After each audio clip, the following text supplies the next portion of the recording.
ከሰሞኑ እንግዲህ የአሜሪካን ሀገር መንግስት ያወጣውን አዲስ ህግ አስመልክቶ ብዙዎች በመደናገጥ ሆነው አሁን ድረስ ሀሳብ አስተያየት እያነሱ ይገኛሉ።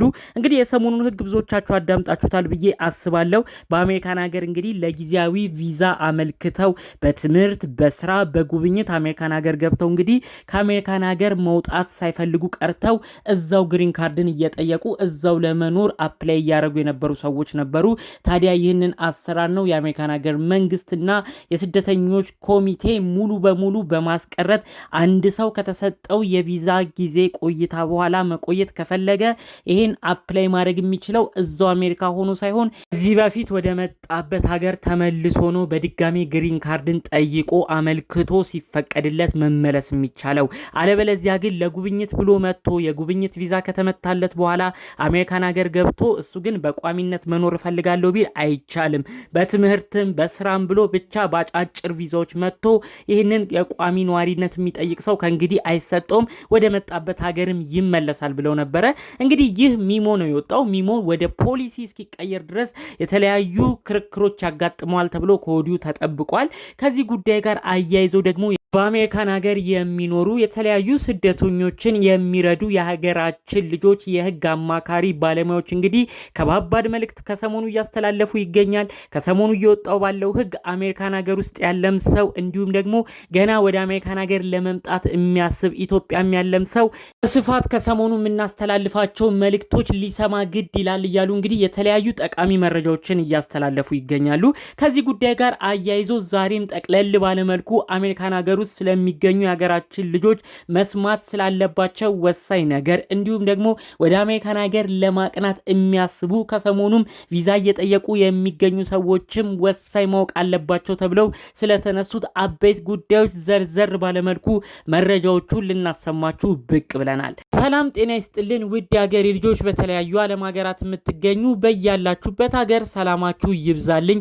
ዛሬም አዳዲስ በሆኑ መረጃዎች ብቅ ብለናል። ለዚህ ቻናል አዲስ ከሆናችሁ ሰብስክራይብ በማድረግ ሁሌ የምንለቃቸው ቪዲዮዎች እንዲደርሱ ይሁን። ቀጥታ ሚዘን ወደ መጣ ነው ዝርዝር መረጃዎቻችን እናመራለን። እንግዲህ ከሰሞኑ ባለው ህግ ብዙዎች ነው የተደናገጡት። በተለይ ደግሞ እንግዲህ ከዚህ በፊት ይወጡ የነበሩት ከተለያዩ ሀገራት ወደ አሜሪካን ሀገር ማቅናት ለሚያስቡ ሰዎች እንግዲህ ከባባድ እርምጃዎች እየተወሰደ ነው። ህጎች እየጠበቁ ነው። ቪዛ የሚሰጥበት እድልም እጅግ እየጠበበ ነው። ከዚህ ውስጥም ብዙዎቻችሁ ካስታወሳችሁ ሀገራችንን ኢትዮጵያ ጨምሮ 75 ሀገራት ላይ እንግዲህ በቋሚነት የሚሰጠው የቪዛ አይነት አሁን ላይ እንደማይመታ ነው መረጃዎቹ ሲሰሙ የነበረው። ስለዚህ እንግዲህ ለምሳሌ ከሀገራችን ኢትዮጵያ አንድ ሰው በቋሚነት ትዳር አጋሩ ጋር ቤተሰቦቹ ጋር መሄድ ቢፈልግ እንደ ድሮ ቪዛ አይመታለትም ማለት ነው። ታዲያ እንግዲህ በቀላሉ አንድ ግለሰብ ለምሳሌ ከኢትዮጵያ ወደ አሜሪካን ሀገር ሊሄድ የሚችለው በጊዜያዊነት ቪዛ በሚሰጡ አይነት ነው። ጊዜያዊ ቪዛ ደግሞ የሚባሉት አሜሪካን ሀገር አንድ ሰው ገብቶ መቆየት የሚያስችለው ሳይሆን ለሆነ ጊዜ ያህል እንዲኖር ይፈቀድለታል። ነገር ግን ያ የቪዛ ጊዜ ከተሰጠበት ቀን ካለፈ ግን ያ ግለሰብ ወደ መጣበት ሀገር እንዲመለስ የሚያደርግ አሰራር ነው። ይሄ ቪዛ አይነት እንግዲህ አሁን ላይም እየሰጡ ነው። በዚህ ቪዛ ውስጥም አበይቶቹ የትምህርት፣ የስራና የጉብኝት ይካተቱበታል ማለት ነው። ታዲያ እንግዲህ ይህንን የቪዛ አይነት ነው ታዲያ በጣም ከባድ የሆነ ውሳኔም እየመጣበት የሚገኘው። እንዳልኳችሁ ከዚህ ቀደም ቋሚ ነዋሪነትን ማግኘት ስለማይቻል የአሜሪካን ሀገር መንግስት ሀገራችን ኢትዮጵያ ጨምሮ 75 ሀገራት ላይ ይህንን የቪዛ አይነት ስላገደ አንድ ሰው ቋሚ ነዋሪነትን አመልክቶ በአሜሪካን ሀገርም እንግዲህ ሙሉ ለሙሉ ጠቅልዬ ልኑር ቢል እንግዲህ አሁን ላይ በየትኛውም አይነት ቪዛ አይሰጠውም። ስለዚህ ሰዎች ምን አይነት አማራጭ መጠቀም ጀምረዋል?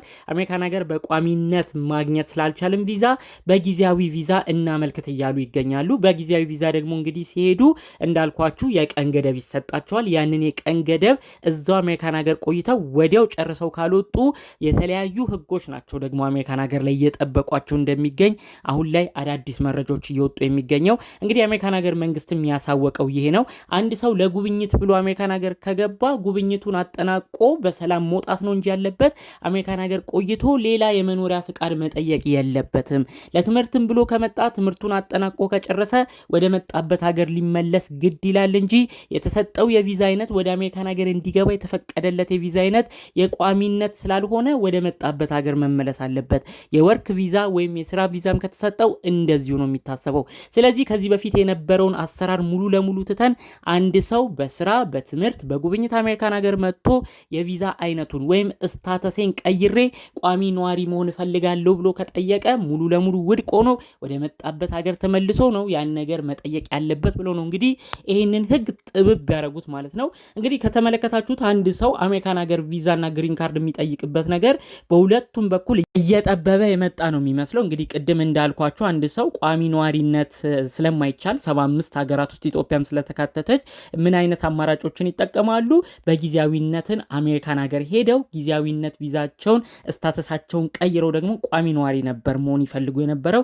ይህ አሰራር ነው እንግዲህ ሙሉ ለሙሉ የአሜሪካን ሀገር መንግስት ያስቀረው። ስለዚህ እንግዲህ አንድ ሰው ቋሚ ነዋሪ መሆንን አስቦ ወደ አሜሪካን ሀገር ለመጓዝ ካሰበ ከሀገሩ ኢትዮጵያም ይህንን እቅድ አስቦ በተለይ ደግሞ እንግዲህ የተባለው ስቱደንት ቪዛን አንድ ሰው ለምሳሌ እኔ በትምህርት እዛ ሀገር ገብቼ ይህንን ትምህርቴን ግን ቀይሬ የቪዛ አይነቴም በሌላ አይነት እንዲሆን አድርጌ ትምህርቴንም አቋርጬ የቋሚ ነዋሪነትን አመለክታለሁ ፕሮሰሴን እጀምራለሁ የሚል ሰው እዚህ ነገር ውስጥ ባይገባ እያሉ ነው እንግዲህ የህግ አማካሪዎች በደንብ በትንታኔ እየተናገሩ የሚገኘው።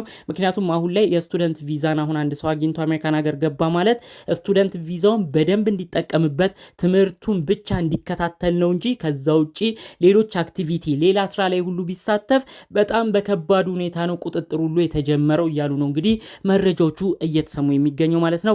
በሌላ በኩል እንግዲህ በጉብኝት ብሎ ራሱ አንድ ሰው ሄዶ አሁን ከኢትዮጵያ በጉብኝት ሄጄ እዛው ሆኜ ግን አፕላይ አርጌ ግሪን ካርድ እንጠይቃለሁ ብሎ ራሱ ይሄን ነገር ቢቀጥልበት ኦቨርስቴ በሚባል ህጋቸው ከባድ እርምጃዎች እንደሚደርሱበትም ነው የህግ አማካሪዎች በስፋት እየተናገሩ የሚገኘው። አሁን ለምሳሌ ይህንንም በትንታኔ ለመግለጽ ያህል አንድ ሰው እንግዲህ የጉብኝት ቪዛ ተሰጥቶት አሜሪካን ሀገር ይገባል። ብዙ ጊዜ የጉብኝት ቪዛ የሚሰጡ ለ6 ወር ያህል ቆይታ ነው። ታዲያ ያ ግለሰብ እንግዲህ 6 ወሩን በሰላም አጠናቆ በ6 ወሩ ካለቀ በኋላ ወደ ሀገሩ መመለስ አለበት። ነገር ግን ያ ግለሰብ ወደ ሀገሩ ሳይመለስ ቀርቶ ከተሰጠው የቪዛ ጊዜ ከ6 ወር አሳልፎ እስከ 1 ዓመት ከቆየ ይሄም ነገር እንግዲህ ኦቨርስቴ ይባላል። ታዲያ እንግዲህ ይህ ግለሰብ ከ6 ወር እስከ 1 ዓመት ቆይቶ አሜሪካን ሀገር ያለ ፍቃድ ከተሰጠው ቀን በላይ ዝም ብሎ ቆይቶ ወደ ሀገሩ ተመልሶ በድጋሚ አሜሪካን ሀገር መግባት ፈልጋለሁ ብሎ አፕላይ ለማድረግ ራሱ ይታገዳል ማለት ነው። የሚታገደውም ለ3 ዓመት እንደሆነ ነው መረጃዎቹ የተሰሙት። እዚሁ ጉዳይ ጋር ተያይዞ ደግሞ ያ ግለሰብ አሜሪካን ሀገር ቆይታውን ጭራሽ ከ1 ዓመት ጊዜ በላይ ከቆየ ማለትም በጉብኝት 6 ወር ብቻ እንዲጎበኝ ተፈቅዶለት እሱ ግን ከ6 ወር እስከ 1 ዓመቱንም አሳልፎ ከ1 ዓመትም በላይ ካሳለፈ እንግዲህ በቀጣይ ወደ መጣበት ሀገር ተመልሶ ድጋሚ ወደ አሜሪካን ሀገር ለመምጣት 10 ዓመት ያህል እንደሚታገድ ባን እንደሚደረግ እንዲሁም ደግሞ ቪዛ እንደማይሰጠውም ጭምር ነው መረጃዎቹ የተሰሙት። ይህንንም ጉዳይ አስመልክቶ ነው እንግዲህ የሀገራችን የህግ ባለሙያዎች አሁን ላይ በጣም ጉዳዮች እየጠነከሩ ያሉ ይመስላል። ስለዚህ አንድ ሰው ሊመጣበት ያሰበውን ነገር በደንብ አላማውን ጠንቅቆ ሊያውቅ ግድ ይላል። እንደ በፊት ጊዜ በጉብኝት ሄጄ እቀራለሁ ቢል ብዙ መሰናክሎች ይገጥሙታል። በትምህርትም ሄጄ ስታተሴን እቀይራለሁ ቢል ብዙ መሰናክሎች ነው የሚጠብቀው። በአጠቃላዩ እንግዲህ አንድ ሰው በጊዜያዊ መኖሪያ ፍቃድ አመልክቶ ወደ አሜሪካን ሀገር እስከገባ ድረስ ያ የተሰጠው ጊዜ ካለቀ ወደ ሀገሩ ሊመለስ ግድ ይላል። በተለይ በአሁን በሰሞነኛው በምንሰማቸው ህግ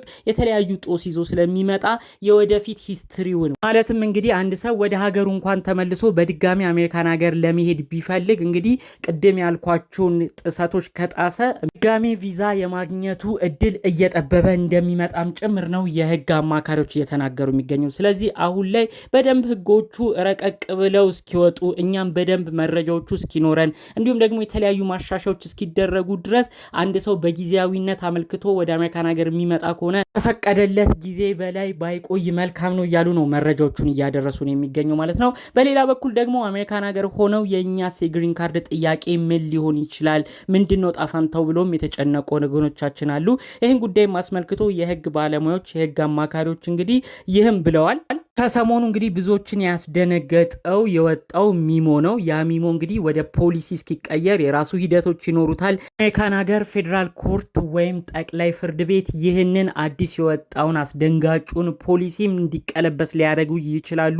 ስለዚህ ሰዎች መደናገጣቸውን ትተው ጥሩ የህግ አማካሪ በስደተኞች ላይ የሚሰሩ ሰዎችን እየያዙ ኬዛቸውን በደንብ እያማከሩ አሁንም ቢሆን ፔፐራቸውን በደንብ እንዲያስተካክሉ ነው መረጃችንን መልእክታችንን የምናስተላልፈው ሲሉ ነው እንግዲህ ጠቅለል አድርገው ሀሳብ አስተያየታቸውን ሲያነሱ የነበረው ማለት ነው። እኛም እንግዲህ በዛሬው መረጃዎቻችን ይዘን የመጣ ነው ከሰሞኑ ወዲያ ወዲህ ሲሉ ከቆዩት ጉዳዮች ነበር። በሌሎች አዳዲስ መረጃዎች እስክንገናኝ ሰላሙን ሁሉ ተመኘውላችሁ። ሰላም